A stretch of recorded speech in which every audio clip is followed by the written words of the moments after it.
Thank you very much, guys. It's such a pleasure. Good morning and dzień dobry, right? So, and thank you. So it's wonderful to be in this city, one that I always wanted to know. It's amazing how things can be rebuilt from the ashes after the war, and it's amazing, amazingly beautiful. And congratulations for the organizers of the conference. Marta, in particular, has been very patient with me because I am the scientific director. Sorry, the innovation director. So I keep innovating, and the booklet that should be for the workshop printed could not be printed because I kept changing and improving for this workshop, but I mean for the workshop that we will have after the break. Anyway, even if you don't participate in the workshop, you can find all the material here and even the AI tools that might help you in your analysis and when you are doing quantifications of welfare and so on, okay? So Cynthia is the co-director. She's the big boss in many senses because she's also my wife, so she's the one that has the last word. And she's amazing at implementing the method. I'm more like the developer, the one that do crazy stuff and invent things, sometimes works, sometimes not, but she's very focused and she's the one that is able to, for instance, to write these 2 books. I just helped, but is most her doing. And actually, we will come with another books that are dedicated to, and this will be a great one. This is the first welfare footprint. I don't know if this is working, whatever. This is the whole welfare footprint of an animal product. And that is something that we were looking forward to do eventually, because then we'll have all the analysis until we can present to the consumer saying, this is the amount of welfare loss that you have if you buy this product. And then there is other books that take care of smaller parts of the analysis, but are still important to guide to the building of the welfare footprint. So the Welfare Footprint Institute, what is our long-term goal? Is to help a world where pain is no longer visible, right? So this is actually a challenge. We can feel our pain, but we cannot see, we cannot perceive in others, in other humans, and let alone in animals. So our methods bring or try to bring this transparency. So this is our long-term goal. It's not gonna be any longer invisible, the pain of other people and also of animals, and not only seeing the pain, but also quantifying the amount of it. We've been doing some talks, and there are some videos. We still have to do better in the videos things. If somebody can help us, that would be great. But what is the welfare footprint? So in the same way that you have footprint of water consumption, of pollution, and so on, we want to provide. We are a scientific endeavor, not an advocacy endeavor. And I hope that the advocacy groups can make use of our tool, because we produce them with complete objective analysis, scientific backgrounds and all of that, to produce this measurement of how much welfare loss you have in each animal product, right? So we want to quantify the loss of welfare packaged in the final animal source products, like what is the welfare footprint of milk from dairy cow, per liter, or a chicken meat from broiler productions per kilogram, or from another production system as well. Tilapia from aquaculture farms per fish, and so on, right? So what I'm going to present to you is actually something that we just submitted, for publication, because now we have like the whole system kind of established. And because we started with pieces, components, and now we have the whole thing. And I'm going to walk through this because I think that understanding this makes a good gives you a good perception of the problems we face and the solutions we gave. So first thing, when you are gonna study something like pig production and egg laying or eggs, egg laying system and so on, you need to understand very well the production system, okay? So you need to study what is the production system, and then within each production system, you have several complexities. For instance, you have different animals. You have the breeders, you have the market animals, and so on. And then within each animal, you have different phases. There is a moment that they are born, they are young, juvenile, they grow. So you need to understand all of that.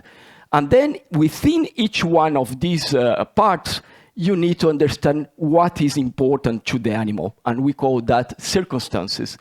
So this is the sort of, we are making an effort. So all this complexity, because there are many, of course, animal species that are used for production, and each one of them have several production systems.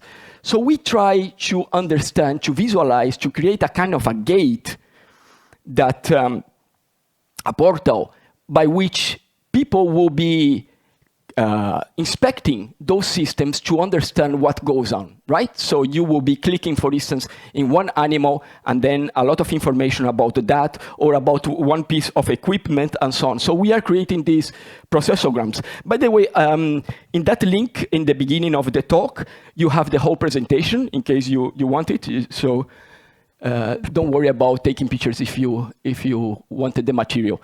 This is another one, for instance, this is for the stunning system, that's called the electrical water bath. And then you have these stages. And unfortunately, not all of them, when you are trying to stun the animal, they accomplish. So some animals go through the different processes when they should have being stunned. So investigating that is important, because when you are doing the welfare footprint of an animal, like this one, you need to consider that some animals will not be stunned in the first moment, right? So they will go, for instance, here it will be, this is not, okay. So here, they would supposed to be stunned with the electric water bath, but if they are not, they will go through this process, of the neck cut or even the scalding. And this is a pain that we have to account as well in the proportion that they happen. And then you have, for instance, this for beef cattle. We are explaining what is the growing system. You have this for pigs. Can you press, please, the video? So this is the sort of experience that we hope that the users would have to understand the production system. Anyone will be able to inspect and click in each one of the phases of each one of the life phases and so on, to understand, to make transparent the production systems of animals. And so this is, what you are seeing in the video actually goes up to the level of the circumstance. What is the circumstance? It's, for instance, the floor that the animal have, or for instance, how crowded the animal is, or what is the air quality, or what is the temperature that they have to suffer. Those circumstances, and this is something that will be important for the workshop, to distinguish what is a circumstances, what is the biological outcomes that are causes because these circumstances, and then what are finally the affective experiences. So here, as you can see, we have this module that is the understanding the production systems, and then we have the veterinary inventory. So you need to know how these circumstances cause these problems, right? The biological outcomes or biological consequences. And then from the biological outcomes is how you have the affective experiences, okay?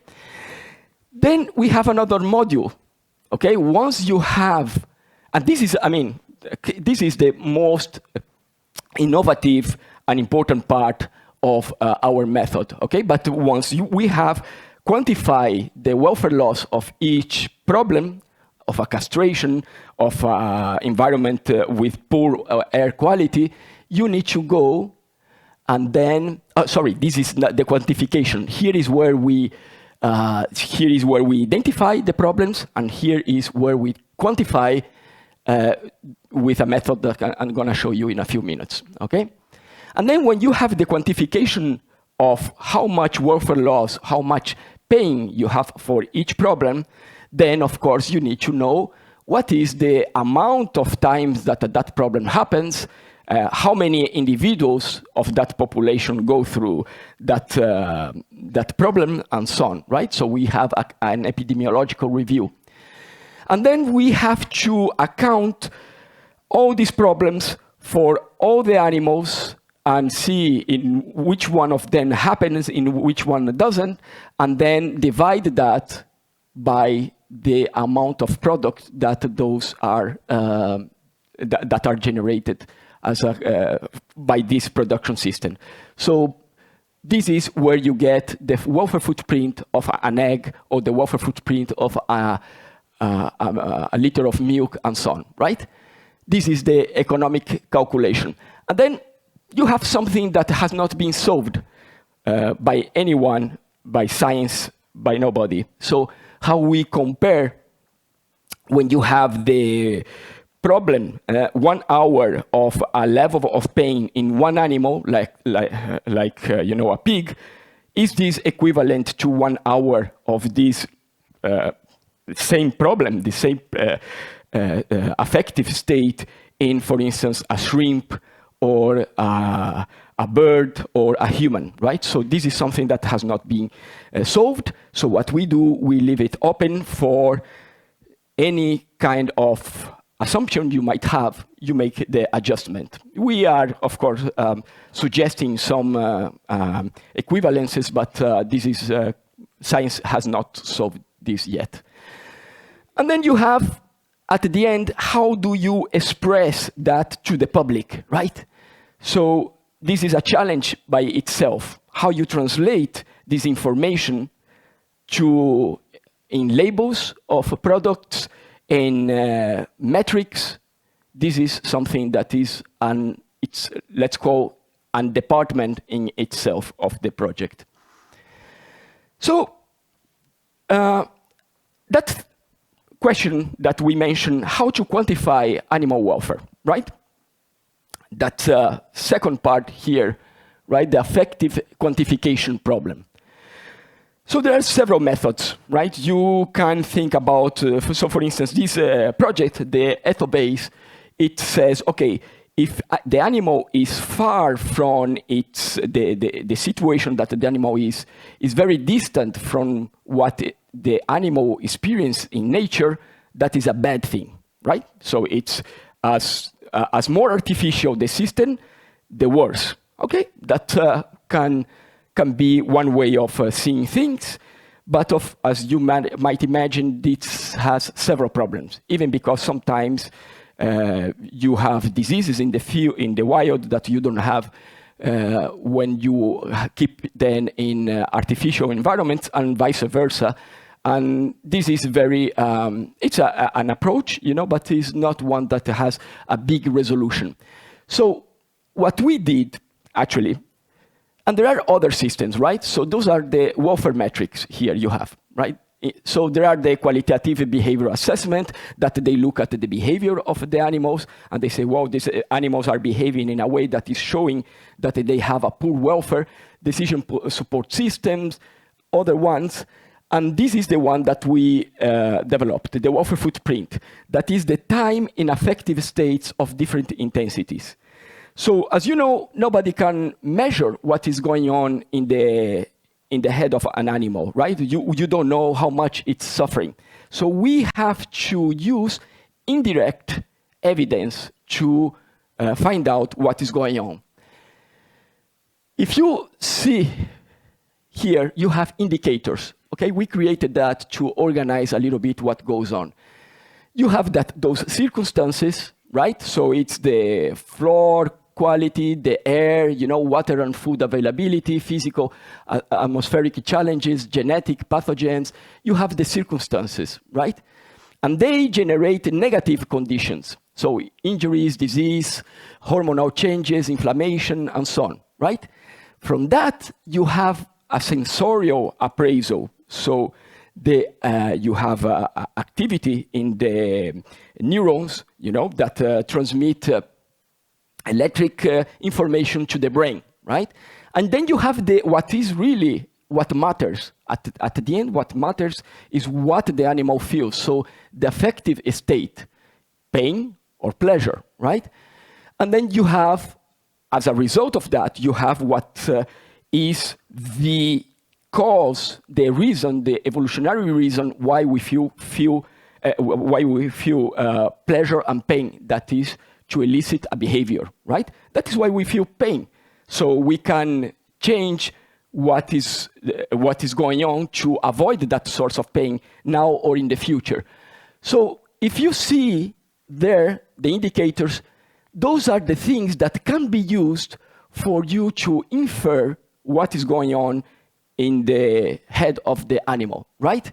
So you can use, for instance, sometimes you use hormonal levels, right? Sometimes you use the behavior of the animal. The animal is screaming, desperate. Sometimes you use, neuroimaging, or you see that the genetics of the animal is one that is producing pain because it's causing chronic pain and so on. So all these indicators, that is an important slide because the research-based indicator or the animal-based indicators are the ones that will be used for the welfare metrics.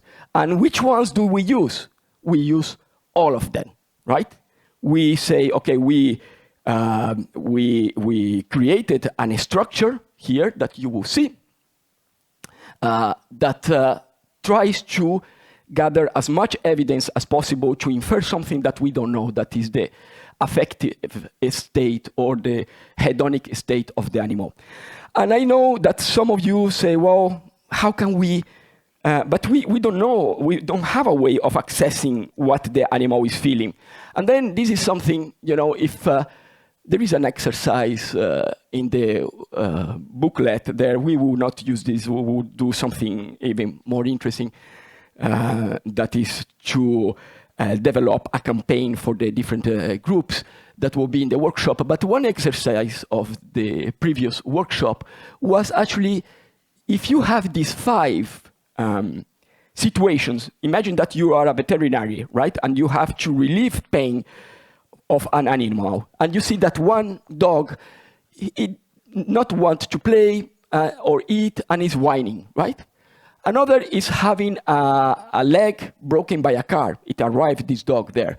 Another is running and playing, right?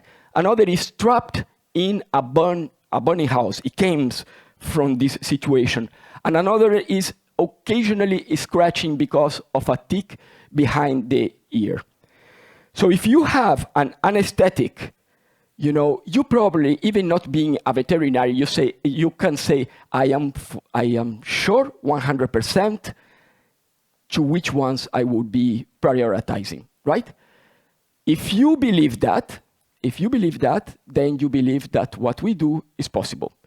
Why is that? Because even if you don't have scientific information, you already are able to make a decision that can reduce suffering of animals. Because the cynical position will say, well, we cannot measure what animals feel, so, I have only these doses of this anesthesia I'm gonna give to the animal that is running and playing. That will be silly, that will be reckless, right? So you can already do decisions, and probably all of you will be agreeing with me that the one that the dog that came from being burned is the one that needs pain relief more urgently, right? So we developed this method, the cumulative pain, that is the cumulative time in pain of different intensities. And it can be used for any animal actually sentient species, even humans. Pain. What is pain? How do we define pain? So it's only when you bump into a table, is only when you cut yourself? No. You have, in the way that we define, is any negative affective state. So you can have a pain of somatic origin, like the typical pain, a broken bone, burn, ashes, or physiological needs. For instance, if you are very thirsty, hunger, that will be, we consider, for operational reasons, a kind of a pain, a negative affective state. Sensory signals, like loud noises, bright lightning, and so on, will be a physical pain. And you have also psychological pain, right? So, for instance, a battery hen that cannot lay her eggs in a secluded place, she is desperate. She is feeling a psychological pain, as this Nobel Prize Conrad Lawrence stated in this writing. Okay, so pain is any negative felt state, and you have also pleasure. That we first developed for pain our method, because we think that is the most important thing for welfare. But then, of course, positive states are also of importance, okay? So we have the pain track and the pleasure track. Let me explain something that is interesting. You have in biology a lot of phenomena that are described by temporal series, right? So for instance, an electrocardiogram, right? How your heart, is behaving. You have a gene expression time series. You have the circadian rhythm in which you describe how awake you are and how sleep you are, And it's interesting that until now, you didn't have a way of expressing affective states in considering the temporal dimension. And we found that weird when we started to create this method, this quantification. We wanted to use something that was already out there, but there was not. So that is why we developed one time series that would express different levels of pain, as you can see, annoying, hurtful, disabling, or excruciating, along a time series. So again, this didn't exist. Funny enough, if you go to the doctor and you are in pain, he's gonna ask you from 0 to 10, or he's gonna put or she's gonna put to you this smiling or pain faces, and you will have to choose. But there is not a temporal component on it. So we suggest that pain should be expressed along a horizontal dimension, in which you could say, okay, here I had a strong pain, right? That after some time it started to oscillate, several times, and then you had an intervention, and then this pain is subduing, right? And then we even described, for instance, this is a very interesting chapter, actually a tale of a book by Jorge Luis Borges, and you have the main character that had a very bad experience, and he almost wanted to commit suicide and so on. And actually, we translated that into what happened with its affective state throughout time, and we say, well, we can do that. Even reading a novel, you can translate in a way that any physician would understand what went on. But this is not the way that we use. We think that this is good for nurses, doctors and so on, to say, well, this is how a patient is feeling based on how the person is reporting what is feeling. But for us, the best way, and you will see the reason, is this other way of describing. That is, you give a probability that the animal or the person in that moment is in that level of pain, okay? So if I tell you that this animal is with 2-degree burns, you, even without information about his hormonal levels, about his neural activity, about anything else, you will not say that it's just having an annoying or even a hurtful level, right? It probably has one of the highest levels.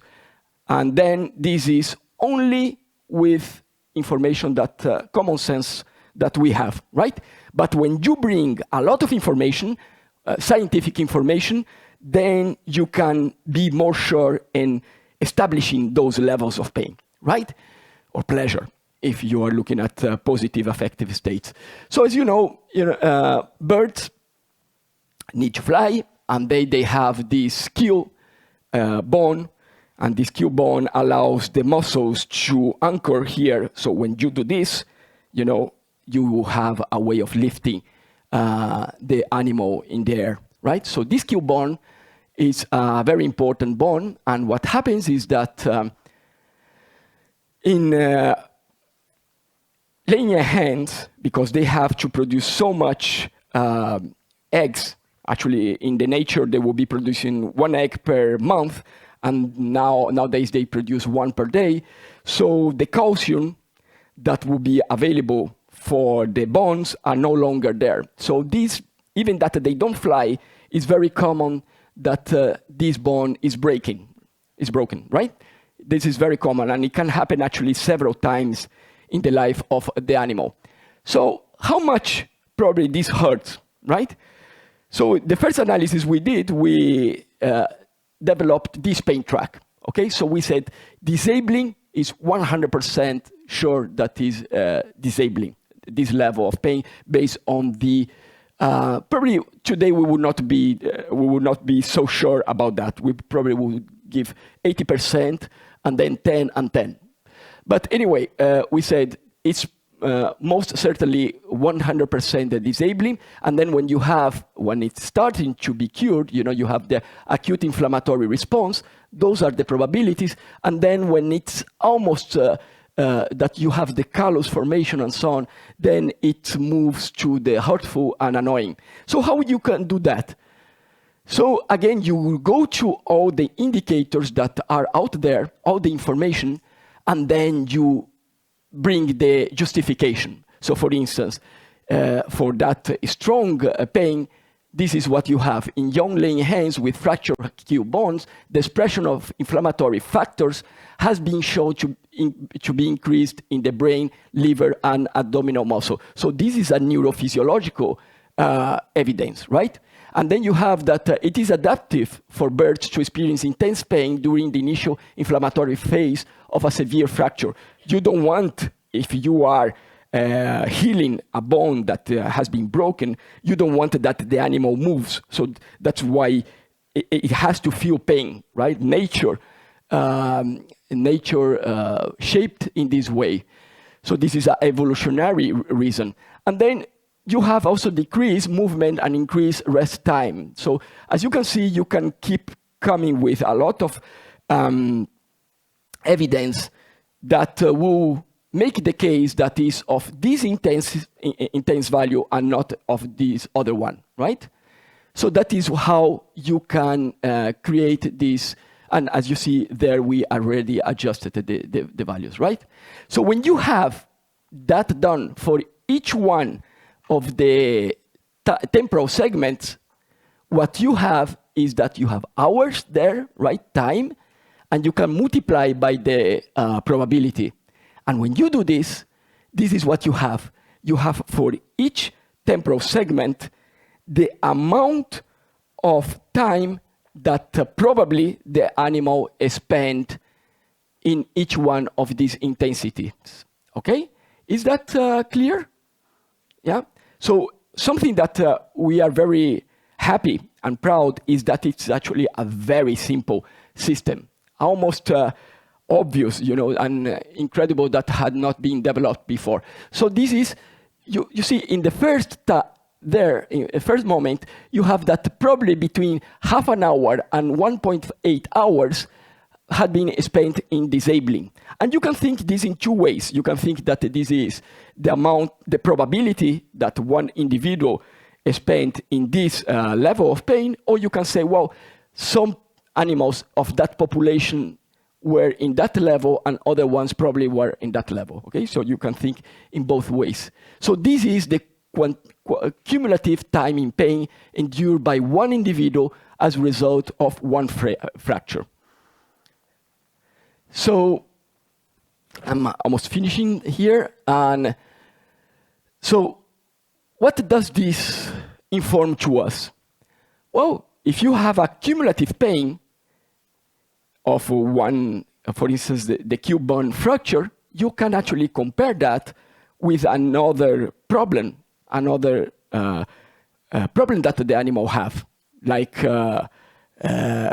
well, an intestinal problem, like big trimming, like a lot of things, and then you can compare something that was not possible before.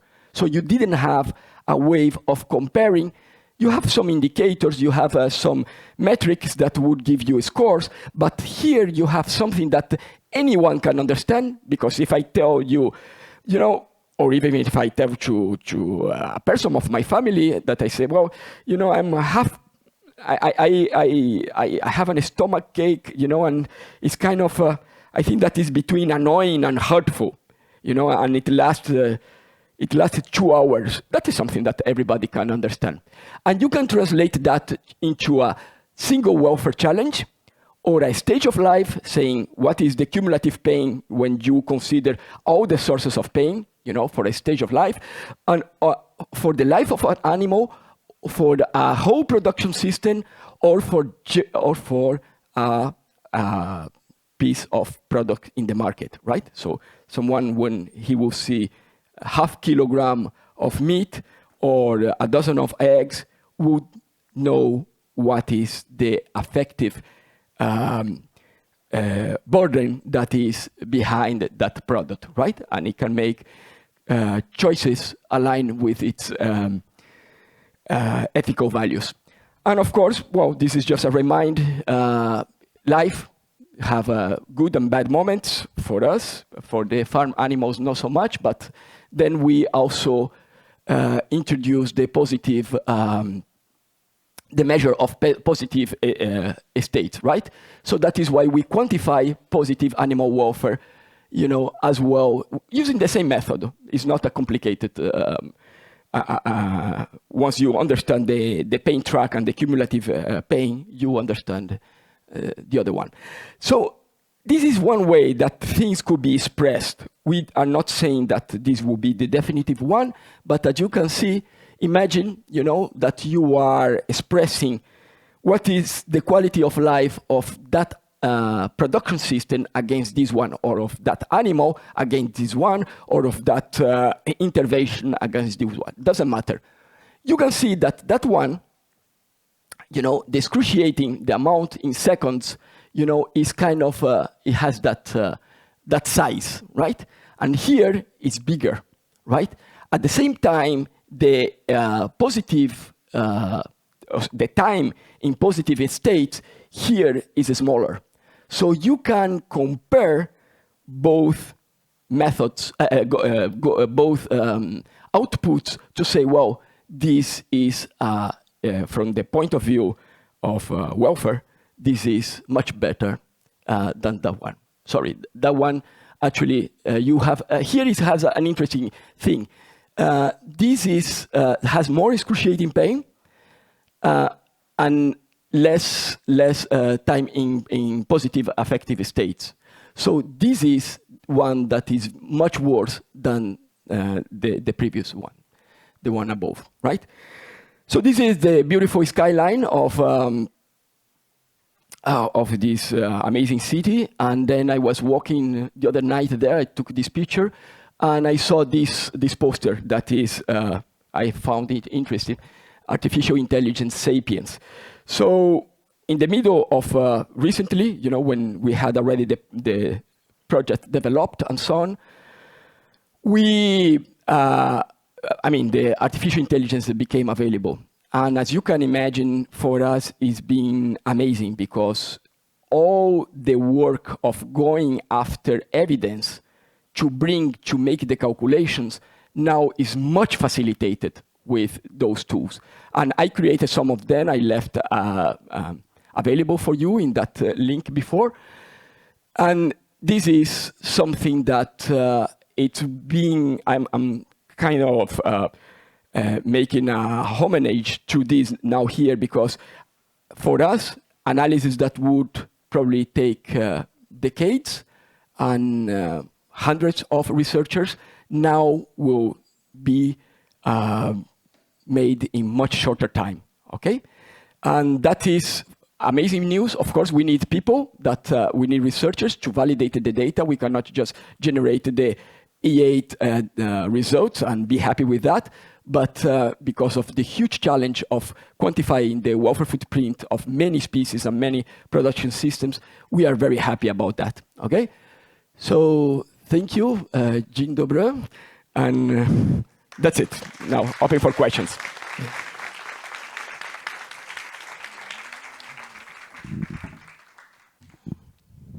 Thank you for the talk. That was perfect timing and perfect because you left enough time for questions, and we've got some really good questions from the audience. And of course, please keep the questions coming. So let's start. The first question is, the cumulative pain seems like a very good metric to target to minimize. Do you think there's a chance of writing it into legislation or intergovernmental commitments and so on, like is the case with carbon footprint? Right. So sorry, just the first into minimal, it says? Yeah, that the cumulative time in pain is a good metric to choose as a target that you want to minimize. Okay, yes, exactly. So as I mentioned, our role is scientific. We want to make very clear and scientifically based how much is involved of welfare loss in each one of production systems, interventions, reforms, and all of that. Here is almost how it ends our role as institute, right? But then we hope that with these results, we will be assisting you guys, legislators, advocacies, and even in the industry that wants to move to less cruel methods, because they will be able to quantify, well, per dollar invested, how much excruciating and disabling pain, for instance, we can avert and so on, right? So the answer is yes. The next question. Hi. How do you think this can be used and communicated when talking to stakeholders, retail, about welfare change implementations? Right. So this is the last part, right? The translational one, right? Mm-hmm. So we acknowledge that it's a bit, I would say, overwhelmed, would not be the word, but a bit not so neat having all of these intensities, right, when you are presenting. So we think that translating that into more simpler metrics would be nice. So for instance, one that I think that would be interesting, for instance, myself, and this is just a personal a value, I am worried about the high intensity levels of pain. Yeah, I think that this is how I would like to focus, right? So the annoying or even the hurtful levels are not so much of my concern, but the disabling and the excruciating, they are. So one metric, for instance, would say this is the amount of hours in intense pain, right? So intense would include the disabling and the excruciating only. And with this, you would have only one metric. And you could say how much of this intensive pain you can avoid with $1 of investment in this reform or in this other one. So this is one way, but we are open to other ways of translating these results in ways that can make a difference. Yeah, so I will ask just a follow-up to this question because, so if you would have to like try to ethically compare two different scenarios with like two different distributions of pain, and like say one is definitely better than the other, like do you have, I don't know, like some specific multipliers in mind, you know, that would help you converge if each of those two scenarios into one number so that they are directly comparable? Yeah, the answer is not. We don't. We don't because it's not. I mean, 1 hour of excruciating pain, for instance. You personally would, you know, exchange it for how many days of hurtful pain, for instance, or annoying pains, or how many years of annoying pain would you change for that? Each person has an answer, right? And scientifically, there is no way of knowing that, at least for now. Yeah. So and this is a recurrent question, right? And a very good one. I mean, can we have only one metric for that? But we can't. And we tried. We tried to say, well, we are going to have something that is the equivalent of 1 hour of disabling pain. And we will be converting everything, you know, excruciating and all of that into that metric. But we were not convinced, and we dumped this idea. Maybe in the future, you know, when they do investigations, neurobiological investigations, they will have that. And at that point, having the data disaggregated will not be a problem because you would be able to like make the equivalences and convert in one. Yeah. Next question. Do you think there is a risk that farmers or large meat producers might adopt this method as a way to justify their current practices? In other words, could they use it to dismiss concerns about improving animal welfare? Yeah, so this is a strategic question. So if a big, you know, producer wants to say, well, we want to see what is the main source of suffering in our system because we have this amount of millions of dollars to make this reform, and we want to use it, right, to see. I would have no doubt of helping, right? Because if you can, of helping them to lower this amount of pain, right? Because say, well, if castration or lameness, you know, in pigs can be avoided, I would work for that, right? So, and then you say, well, but there is a problem that then this industry would say, well, we are very, you know, welfare friendly and so on. Well, you can think in another way, actually. Once the method is there, it's a kind of a Trojan horse, right? Because the method is there and it quantifies one aspect, but then we can quantify all the other aspects and say, you know, you with this reform that we support, you got rid of this amount of hours in these billions of hours in excruciating and disabling pain, you know, because of castration and so on. But you still have all these other problems that we are now quantifying as well, right? Yeah. So I think that there is not a danger. I think that it's going to be good. I think that the transparency is what we need. So if they are open to be quantified in and not welfare washed, you know, we can certainly help them to implement the technique. Yeah. And that's, it's this method, we are also even already requesting the trademark, not because we're going to make money of it, we will not, you know, it's going to be open, but because if some industry, some person, some researcher wants to implement it and say, wants to say that I have the welfare footprint of a product, it will not be able to put whatever it wants. Yeah.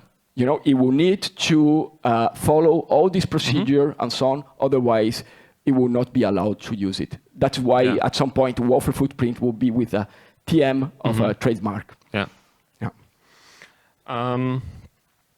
Are there any premises that simpler organisms have more, not less, capacity to suffer than more complex organisms? Oh, wow, How likely is that? Yeah, well, I consider that there are two big scientific questions to be solved. One is the origin of the universe, right? And the other is the sentience, right? So you are just asking for one of those, right? Here, so, and I think I have my personal beliefs, right? I've been reading, I've been writing a little bit about that, and we wrote a piece in the EA forum recently about the sentience in primitive organisms. And if you think about why pain is needed, why affective states are needed, the intensity of them, you will see that some animals might not need the whole spectrum of intensities. So what you have, for instance, excruciating, disabling, those, and even you have within them, you have several scales because you need to prioritize, right? If I am if my hand is burning, right, I would not be worried about, a mosquito that is biting me, right? You need to prioritize. If my son, is being attacked by a lion, then I have this physical pain, Yep. This is more important than the pain of a broken leg or something like that. You know what I mean? Yeah.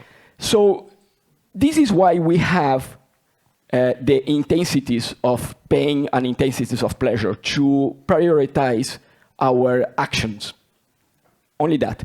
If primitive sentient animals like ants, and all of that, they don't have too much choices to do in their lives, probably they don't need a big spectrum of affective states.